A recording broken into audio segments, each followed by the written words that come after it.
আমরা অনেকেই ফ্রিল্যান্সিং এর ব্যাপারে পজিটিভলি থিঙ্ক করি, অনেকেই আবার নেগেটিভ থিঙ্কিং করি। এটার মেইন রিজন হচ্ছে আমরা আসলে প্রপারলি জানি না ফ্রিল্যান্সিং জিনিসটা কি। এক্স্যাক্টলি ফ্রিল্যান্সিং ব্যাপারটা হচ্ছে এরকম, কোন একজন ফটোগ্রাফার সে কি ফ্রিল্যান্সার? অবশ্যই তিনি ফ্রিল্যান্সার। একজন রাজমিস্ত্রি তিনিও কিন্তু ফ্রিল্যান্সার। অর্থাৎ যে কোনো কাজ প্রজেক্ট বেসিস যখন করা হয় দ্যাট ইজ অ্যাকচুয়ালি ফ্রিল্যান্সিং। অর্থাৎ আমি যে শুধুমাত্র বাংলাদেশ থেকে বাহিরের ক্লায়েন্টের কাজ করব শুধু এটাই ফ্রিল্যান্সিং না, যে কোনো প্রজেক্ট বেসিস কাজকে ফ্রিল্যান্সিং বলা হয়। এবং ক্লায়েন্ট এন্ড থেকে ব্যাপারটা হচ্ছে আউটসোর্সিং, অর্থাৎ যে হায়ার করে সে আউটসোর্স করতেছে, যে কাজ করে সে ফ্রিল্যান্সিং করতেছে। এখন আমি বলবো ফ্রিল্যান্সিং করার 5টা সুবিধা।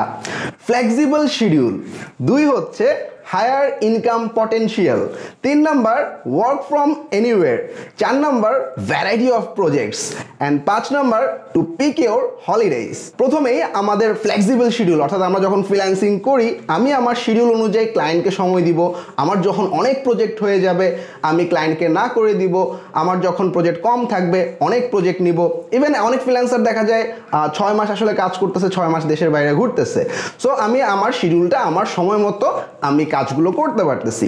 সেকেন্ড যে পয়েন্টটা ছিল হায়ার ইনকাম পটেনশিয়াল, অর্থাৎ আমি যখন মার্কেট প্লেসে কাজ করতেছি তখন আমার কিন্তু ভ্যালুটা ক্যালকুলেশন হচ্ছে ডলারে। অর্থাৎ আমাদের বাংলাদেশে এখনকার রেট যদি বলি 107 থেকে 108 টাকা $1। সো বাইরের কান্ট্রিতে একটা বার্গার খাইতে কিন্তু একজনের $50 লাগে, সেই হিসাবেই কিন্তু একজন বাহিরের ফ্রিল্যান্সার সেই রেটে কাজ করবে। Rather than that south Asian যারা ফ্রিল্যান্সার আছে তারা কিন্তু অনেক কম রেটে কাজ করে, যদিও আসলে যখন ডলারে কনভার্ট হয়ে যায় it's a great amount for us. এরপরে যে পয়েন্টটা ওয়ার্ক ফ্রম এনিওয়্যার, অর্থাৎ আমরা যখন আমার একটা ল্যাপটপ, আমার একটা স্কিল, একটা নেট কানেকশন আছে, দ্যাটস ইট, আমি কক্সবাজারে গিয়েও কাজ করতে পারবো, ঢাকায় বসে আমার অফিসে বসে কাজ করতে পারবো, আমার বাসায় বসে কাজ করতে পারবো। সো এটা সবচেয়ে বড় একটা বেনিফিট ফ্রিল্যান্সিংয়ের। এর পাশাপাশি আমরা ভ্যারাইটি অফ প্রজেক্টসে কাজ করতে পারি, অর্থাৎ ডিফারেন্ট ক্লায়েন্টের ডিফারেন্ট প্রজেক্টসে কাজ করতে পারি। আর আরেকটা সবচেয়ে বড় সুবিধা সেটা হচ্ছে পিক মাই হলিডেজ, অর্থাৎ আমি আমার মতো ছুটি মেজারমেন্ট করতে পারতেছি, ছুটি নিতে পারতেছি। ক্লায়েন্ট যখন অনেক ক্লায়েন্ট যখন আসবে আমি আমার মতো করে শিডিউল দিতে পারতেছি, আমি প্রজেক্টটা 10 দিন পর ডেলিভারি করব, আমি এই প্রজেক্টটা 2 দিন পর ডেলিভারি করব। So this are the benefit of freelancing. এখন আমি ফ্রিল্যান্সিং করার 6টা অসুবিধা বলবো। 1 নম্বর হচ্ছে managing work life balance, second হচ্ছে আনস্টেবল ইনকাম, থার্ড হচ্ছে স্ট্রাগলস ফর ফাইন্ডিং ক্লায়েন্টস, তারপরের পয়েন্টটা হচ্ছে টাইম ম্যানেজমেন্ট, এরপর ফিলিং আইসোলেটেড, অ্যান্ড লাস্ট হচ্ছে হ্যান্ডেল মাল্টিপল ক্লায়েন্টস। এখন আমি এই 6টা ব্যাপার একটু ভেঙে বলবো। সবার প্রথমে ম্যানেজিং ওয়ার্ক লাইফ ব্যালেন্স।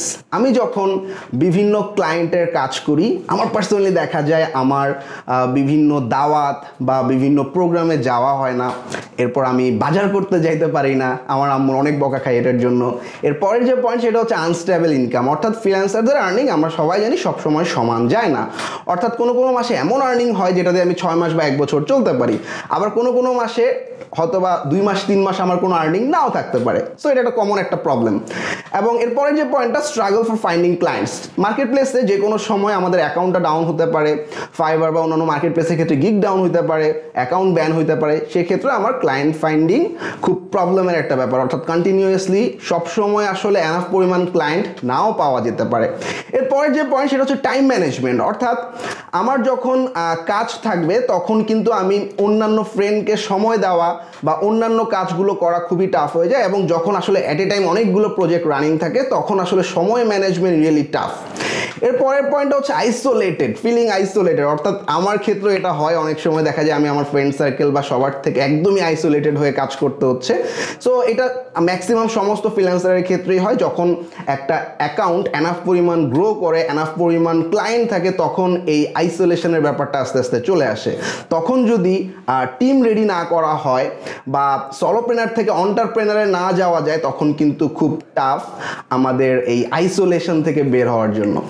এরপরে যে পয়েন্ট সেটা হচ্ছে আমাদের হ্যান্ডেল মাল্টিপল ক্লায়েন্টস। আমরা ন্যাচারালি 9টা 5টার জবে কি করি, 9টা 5টা জবে আমি একটা বসের আন্ডারে কাজ করি এবং একটা বস আমাকে একটার পর একটা কাজ অ্যাসাইন করে।